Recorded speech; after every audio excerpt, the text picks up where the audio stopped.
You're listening to the Caramel Apples Podcast, an apple snack that dials up thoughtful, heartwarming nostalgia of all things great and retro in the golden era of pop culture and beyond, with your hosts Kennedy Rizzo and Cooper Lee.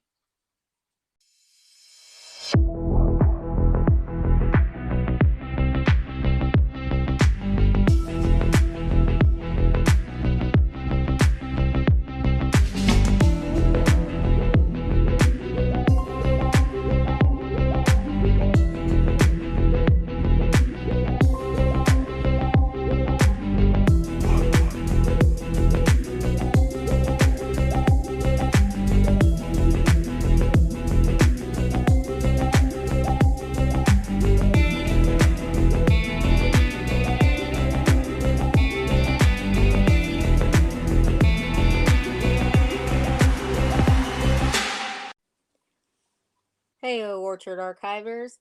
This week on the Caramel Apples podcast, Coop and I are picking up our fascinating discussion of yet another key player that was quite the mainstay and earned his place in the wide world of WWF and WrestleMania from back in the day. This week we're going to dive into some of the awesome and wonderful history, that of Ric Flair. Woo! That's just fun to do, isn't it? It is. That must have been his reasoning. Yeah, he's like, I like doing it, so that's going to be my catchphrase.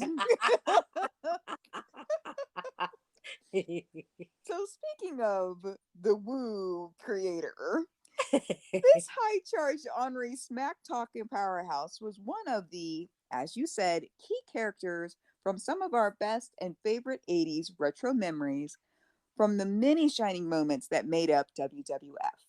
Oh, much agreed, Coop. You know, it's so much fun to go back and revisit some of the enthralling characters, their various backstories on how they rolled into pro wrestling, adopted their stage personas, and so much else. Mm-hmm. You know, and Ric Flair, he's no exception. He's really like one of our favorites for real. I know he's one of mine. Yes, because I mean, you just look at him and see there's ornery just exuding off of him. Oh my gosh, yes. Every single strand of hair, you can see there's ornery there. Yes, fried bleach blonde hair. And there it is. Yes, his helmet.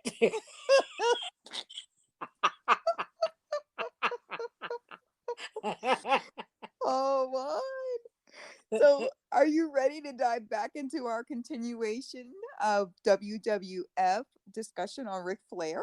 Oh, I most certainly am, Goob. Nice. One more for the road. Woo!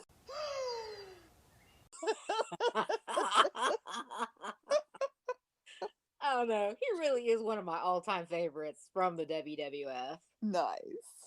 I really got much more familiar with some of Ric Flair's showcase smack-talking promos and such, like on YouTube and other social media platforms, thanks to the hubs. Yes. You know, but because, we've said this before, both he and your hubs as well, they absolutely were fans and loved watching so many of the characters from the glory days of pro wrestling. Mm-hmm. You know, like he, the minute I saw this nutty, over the top antics, a few of his promos back in the day, I was absolutely head over heels in love with this crazy, amped up Ric Flair character. Woo! You're playing nuts, Kennard. Happily nuts. So no doubt you were excited for this one this week, right? I was really anticipating this week. So let's get into it. Okay. So Ric Flair is an American professional wrestling manager and now retired professional wrestler, and was highly revered and regarded by numerous peers as well as journalists as being one of the greatest professional wrestlers of all time. Wow. And Ric Flair had a nice, long, notable career that literally spanned 40 years. Woo! as long as we've been alive. Yeah. And he's doing this, working his Henri Mojo, if you will. True that, Coop. And he's won and collected a record of 16 world championships. Nice. Yeah. Now, Coop, you just mentioned a second ago that Flair worked his Henri Mojo. Oh, yeah. That small detail again. So Ric Flair is perhaps one of the most ornery, boisterous figures ever to dominate the realm of professional wrestling. Facts. Okay, so Kennedy, he's so ornery. Since the mid-70s, he's well known by the many fans and peers as Nature Boy. Nature. And honestly, this moniker fits him to a T because he's rotten sauce to boot. But you don't have to take our word for it. Just dig deep into our retro memories, or better yet, thanks to current technology, we can jump on any social media platform and find a slew of entertaining throwback video gems where he proudly displays his smack talking, trash talking antics. Get ready. Woo! We are on tour and we're doing it better than anybody else alive. Now, Buddy Landell, it's so hard for me to sit back here in this studio looking at a guy out here hollering my name.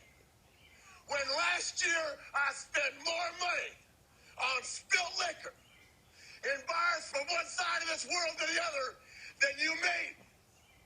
You're talking to the Rolex wearing, diamond ring wearing, kiss stealing, woo, wheeling dealing, limousine riding, jet flying, son of a gun, and I'm having a hard time holding these alligators down. Woo! Oh my goodness, I just love him. He is a hot mess. yes, facts. And watching him, he instantaneously makes you laugh with his A1A entertainment. Agreed, Kennedy. Like his signature catchphrase. Woo! I think we should count how many times we actually do that. I know. Because this right here alone has been many a memorable memes, plastered on novelty items, t-shirts, you name it. Oh, yeah. It's absolutely bonkers. But especially back in its heyday of WWF WrestleMania in its prime, the retro 80s. Oh, that is so true. And I actually have a t-shirt with him on it. Oh, of course you do. Yeah. It's pretty bad. It's very 80s. But back to his signature woo. Back to that awesome yell. That's since become a tribute of sorts to the Nature Boy. Yeah. And it's so often shouted and chanted by the throngs of fans whenever, really when he does anything, So when he's doing the smack talking, but especially when he performed one of his key signature moves, that of the knife edge chop. Oh my goodness. Yeah, look, that's honor. Listen to that, the knife edge chop. And also the crowd doesn't disappoint, and they stand behind Ric Flair and shout "woo" right along with him when he utilizes his figure 4 leg drop finisher. Oh my goodness. So Ric Flair is noted for his tenures in both the WCW, World Championship Wrestling, as well as the WWF, or World Wrestling Federation, where he won numerous titles. Mm-hmm. Fun fact, on September 17th, 1981, Ric Flair beat another well-known wrestler, Dusty Rhodes, for his first NWA World Heavyweight Championship, lock, stock, and barrel. Oh, wow, cool beans. Now, Dusty Rhodes was yet another memorable key player in the professional wrestling realm. He has since passed away, but he too was an awesome and extremely dedicated contender for any match, any wrestler who dared challenge him. And Ric Flair was always up for that challenge. Big surprise, huh? Didn't see that one coming.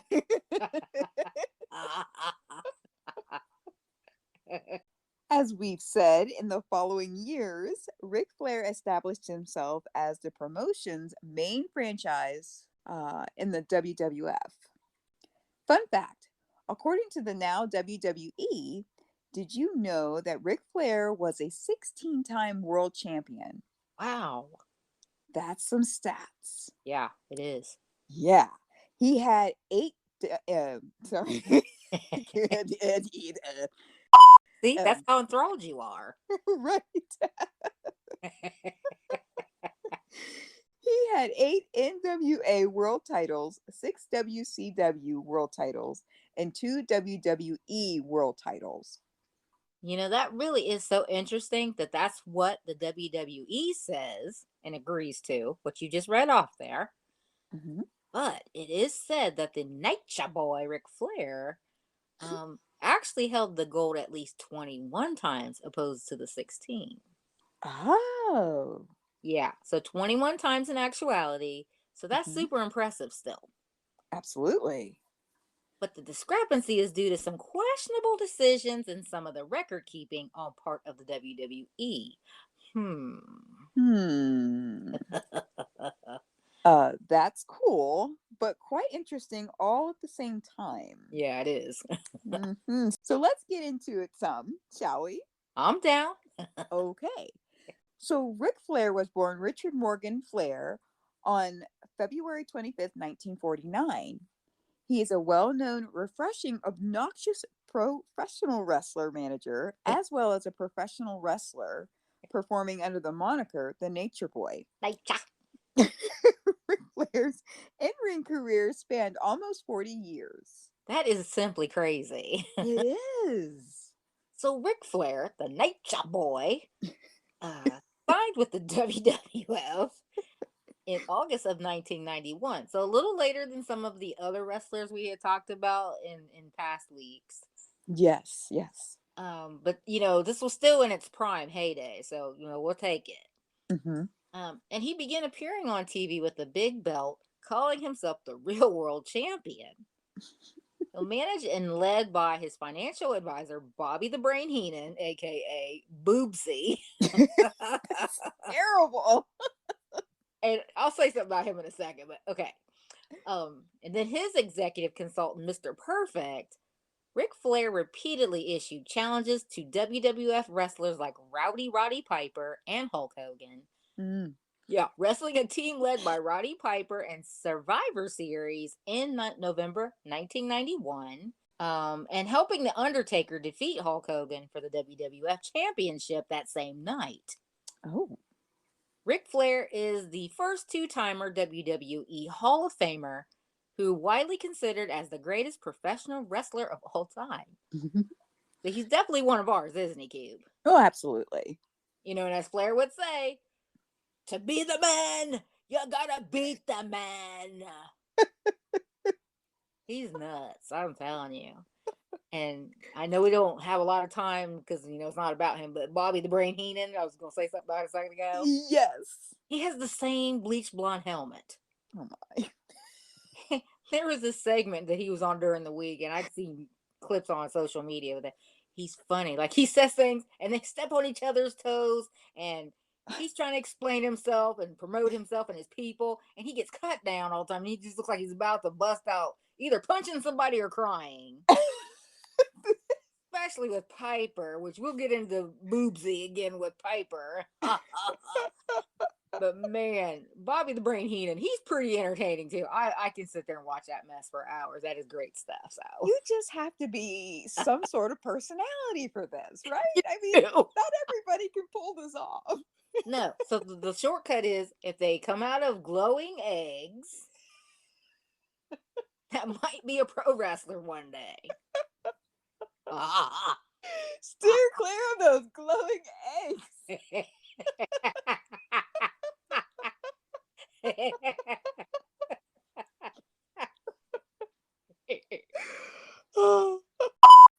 All right. Nice. That's crazy. Yes, yes. So moving on from that PSA, WCW actually sued Ric Flair in an attempt to reclaim the championship belt. Oh, brutal. Yeah, for sure. But the Nature Boy claimed that he owned the title belt in lieu of the $25,000 deposit paid by the NWA champions upon winning the title, Mm. which had not been returned to him when he was fired from the WCW. Uh-oh, paperwork. Yes, and keeping up with those acronyms. As hardcore fans already know, Flair started out in the NWA before signing on to the WWF, now WWE. Okay, that's interesting because we just said a minute ago that he got to be connected with the WWF in 1991, August of 1991. Right. So he was with the NWA first. Okay, that's interesting. Yes. Okay, so at the 1992 Royal Rumble, Ric Flair won the Rumble match and last an hour, um, last eliminating Sid Justice with assistance from Hulk Hogan. Oh, there's that name again. Uh, who had been eliminated by Sid Justice just mere seconds earlier. Hmm. Yeah, so there was many an interesting tale or occurrence taking place in the world of pro wrestling. That is so true. Uh-huh. Another hot mess we're briefly going to discuss in connection with Ric Flair was the Macho Man Randy Savage. Oh, there's that name again. Right? So what do we say? Oh, fun, ornery fun. Macho Man Randy Savage challenged Ric Flair for the WWF Championship as part of the double main event at WrestleMania 3. Mm. So, concerning the situation, how it plays out is Nature Boy Ric Flair taunted Macho Man by claiming that he had a prior relationship with none other than Miss Elizabeth. Ooh. Yeah, Macho Man's wife. Woo! Woo! Woo! Is right. We're all about the tea here on our podcast. Oh, yeah. I'm highly certain realizing Macho Man Randy Savage's temperament, especially when it may involve his wife. Well, it's probably safe to say that heated quite the tension and fire in the ring for Ric Flair. Am I right on that, Kenneth? Spot on, Coop. Yeah, like Ric Flair put that info out there, and Macho Man heard the call and eagerly accepted that challenge, where it played out for the WWF Championship as part of the double main event at WrestleMania 3. Aha. And then, unfortunately for Ric Flair, well, Macho Man defeated the Nature Boy for that title at this event. Oops. Oh. So that extra layer of heat and jealousy between Ric Flair and Miss Elizabeth, no doubt, was the additive Macho Man needed not only to win the WWF Championship at WrestleMania 3, but as we just discussed, also to get out some much needed venom and frustration he felt due to their alleged prior relationship together. Right. So good for Macho Man, but not so good for Ric Flair, obviously. Obviously.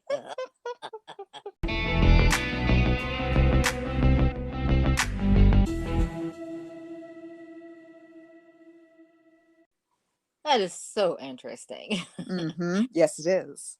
It's absolutely amazing finding out so much of the background information and scenarios that went down in the world of pro wrestling. It's just simply fascinating. It's another world. It really kind of is. Glowing eggs and all, I don't know. But as you commonly say, Coop, spilling the tea, spill the deets.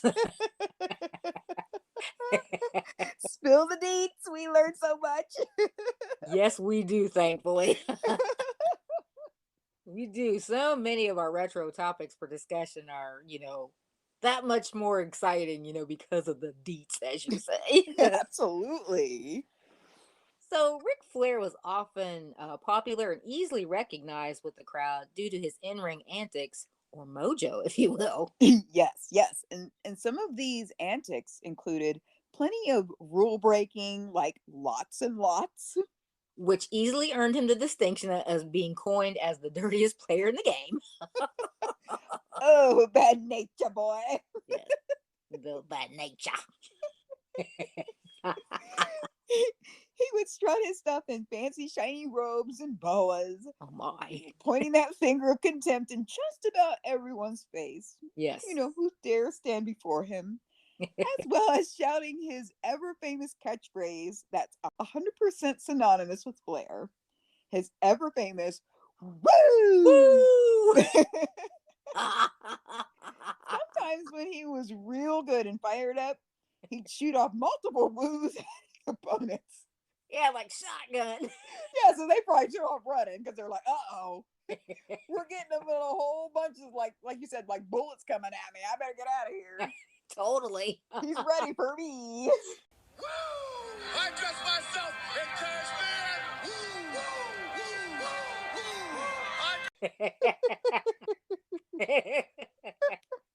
Woo! We just shared our opinion on how the expression "woo" being 100% synonymous with the nature boy. But get this. Fun fact. Did you know that Ric Flair actually got his inspiration to yell "woo" from Jerry Lee Lewis' iconic song Great Balls of Fire? Oh, wow. Yeah. Don't you just love the deets? Yes. So that song came out in 1957. So that's going back a few years, definitely. Hmm. So in Ric Flair's case, in his childhood, when we're all most impressionable, Flair would have merely been 8 years old at that time the song came out. Woo! Yeah. So that's kind of cool because like if he was 8 years old, he liked that song. That stayed with him. He's like, I'm gonna reach back for that. Yes, Thank you for that there, Coop. That's really insightful. absolutely. So piggybacking off of that, that really sets the stage that his signature woo, that yell has since become a tribute of sorts to Ric Flair, and it's often shouted by the crowd wherever a wrestler performs that knife edge drop, which would probably be Ric Flair because that is one of his key moves. And to go right along with that, Kennard, woo is also regularly shouted by the amped up crowd whenever a wrestler utilizes or implements Ric Flair's figure four leg lock finisher. Uh huh. Uh huh. And that's just rotten sauce, you It know? is. It's that recognizable. They're like, yeah, woo. We can so picture him doing these infamous moves in ring right now. You most certainly can, because it's of no secret that old Ric Flair is a hot mess. Yes. We can't state that enough. So, another pointed and nostalgic feature cemented to Ric Flair's character is his costumes and clothes. So, from the late 70s, Ric Flair wore gawky, ornate fur-lined robes of various colors and sequins, such as during his in-ring performances. And an appropriate nod to our designated time travel parameters and forever etched into our retro love and memories. It is noted that since the early 80s, Ric Flair often obnoxiously described himself as a Limousine riding, jet flying, kiss stealing, wheeling dealing son of a gun who kissed all the girls worldwide and made them cry. Woo! He would do that in his promos. He was so entertaining, Coop. I'm telling you. and the other wrestlers are probably like, yeah, let's just get on with it, Flair. They're probably looking at their watch like, come on. Oh my God. And they're standing around looking like a bunch of big toddlers, like poking each other in the eye, stomping on each other's foots. And it's funny. Right? Yeah. Oh. That's why it's so was like, these guys are big toddlers. This is awful. Oh. So it's crazy amazing how all of the fascinating components that make up Ric Flair are what endears his memory to us and emblazoned his crazy antics and persona into our ever loving retro hearts and minds. Mm-hmm. Along with the Nature Boy signature woo, chant being heavily used throughout pop culture. Now, how's that for developing a solid brand? Oh, I'm totally down with it, 'cause I just love Ric Flair. I know you love Ric Flair too. He's definitely one of our favorite wrestlers. Yes, yes, he's quite one of a kind. Oh yeah. Oh yeah. He really is so wonderfully high charged and entertaining. But although Ric Flair is much older now, it's also of no secret that as a WWE Hall of Famer, he is regarded as one of the greatest pro wrestlers of all time. Oh, agreed. So wrestling was definitely in his blood. And how do we know this? Fun fact. As most hardcore wrestling fans the world over know, Ric Flair passed on his love and prowess of wrestling to a most beloved member of his immediate family, that being his daughter Ashley, who also signed with the now WWE, going by the ring name Charlotte, Mm-hmm. which later changed to include the legendary Flair surname. Now, how cool is that, Kennedy? That is too cool for school, Coop. And that's an awesome twist there involving the Flair wrestling saga. Yeah. There really so much more info and backstory on Ric Flair.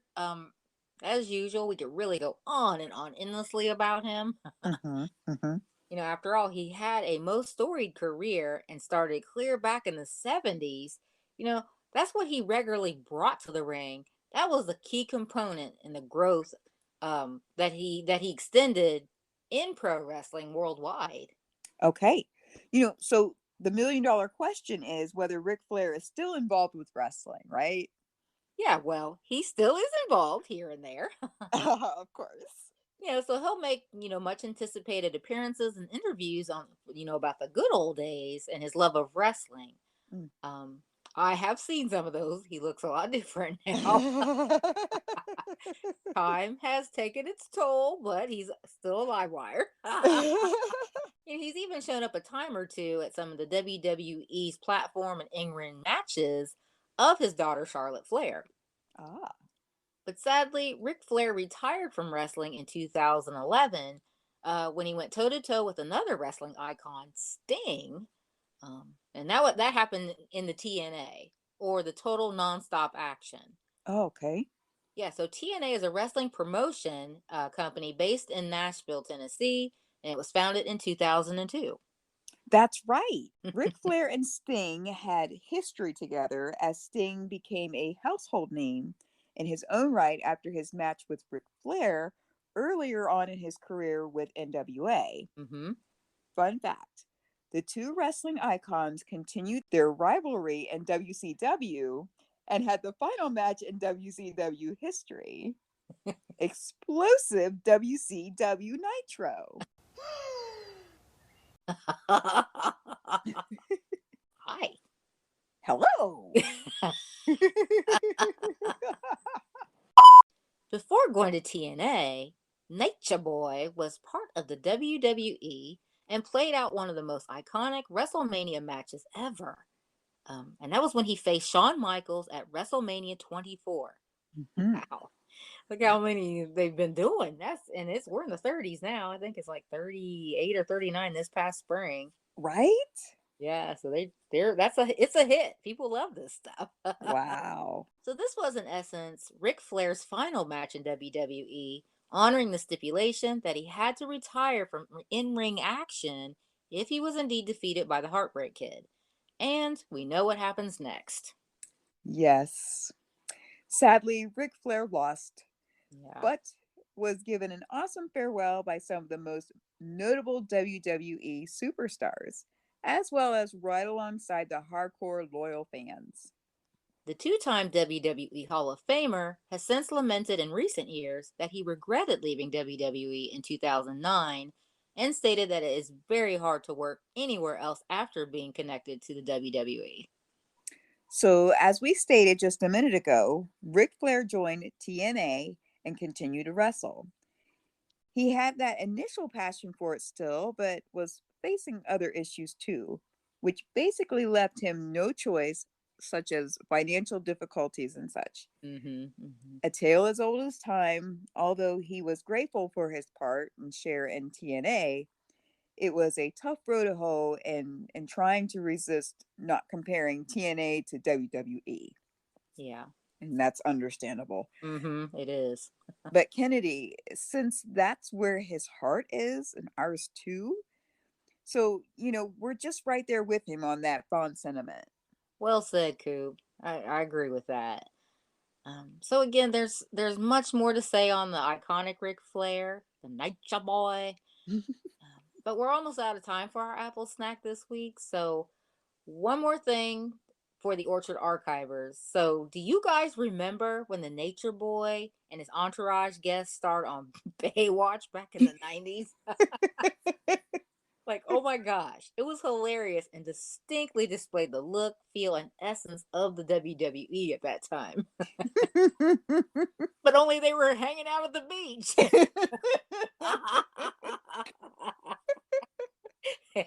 He's like, well, I got my bleach blonde hair or my beach blonde hair. Well, the salt and the mist and everything, I bet his helmet was a little fuzzy that day.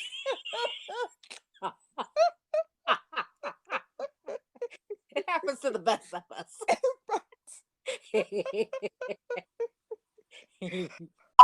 Oh, goodness gracious. So, before we wrap this up, there's been an interesting development recently that has come to our attention involving our spotlighted wrestling icon this week. Oh, really? Yes, fun fact. Get this. This year, at 73 years of age, yes, it was revealed that Ric Flair will wrestle in his final match on July 31st of this year of 2022. What? Yes, the rumors are true. Oh my gosh. Right? You can check out his official Twitter on this fact and get access to a link right there at the designated website for tickets. How exciting, eh, fans? Hope he does well with that. And most of all, that he has fun. Oh, that is amazing. I wonder if that'll make him the oldest wrestler of all time. They're always reaching for titles and stuff like that. That it might be one of his this year. It just might. Wow. Well, what more can we say about the Nature Boy Ric Flair? Well, that he's really a colorful character. Yes. And he's most entertaining with his bleach blonde mullet and fancy silk robes. I do think he was dubbed, I've heard it over the years, that he was dubbed as Liberace Jr. Oh, God. I can't imagine why. Got me. But it's of no wonder that he has had a shining career that has spanned almost 50 years. So thank you so much, Ric Flair. You really deserve the nod as being the greatest pro wrestler of all time. We're here for it. We are totally nostalgic fans. Woo! Woo! And that's it for this week's Apple Snack. But as you know, there's always more where that came from. So stay tuned. Subscribe, review, and spread the word. See you next time in the Retro Orchard, and thanks so much for listening.